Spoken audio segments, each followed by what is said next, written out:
जामीन मिळालाय का नाही मिळालं? तयारी करून ठेवलेली जामीन मिळाल्यासाठी ते काय त्याचं संरक्षण करण्याचं काम सरकार करेलच, कारण सरकारचा मित्र आहे ना जयदीप पाटील, त्यामुळे सरकारने त्याला काम दिलं.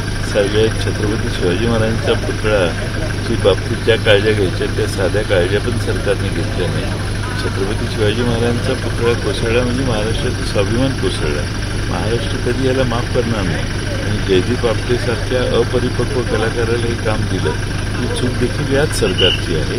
ते नेव्हीवर घालतायत, पण चूक PWDची आणि या सरकारची आहे. सरकारला त्याचं प्रायश्चित्त घ्यावं लागेल. आता जयदीप आपटेला काम देऊन इतके पैसे खर्च केले आणि इतका कमकुवत पुतळा बनवला, हे अतिशय गंभीर आहे आणि त्यातही भ्रष्टाचार झालेला आहे. भ्रष्टाचाराचं पीक हे छत्रपती शिवाजी महाराजांच्या पुतळ्यात देखील दिसतं.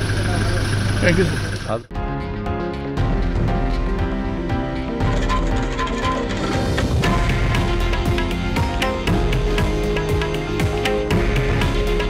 हे आहे देशातील नंबर 1 न्यूज नेटवर्क आणि आपण पाहत आहात TV9 मराठी.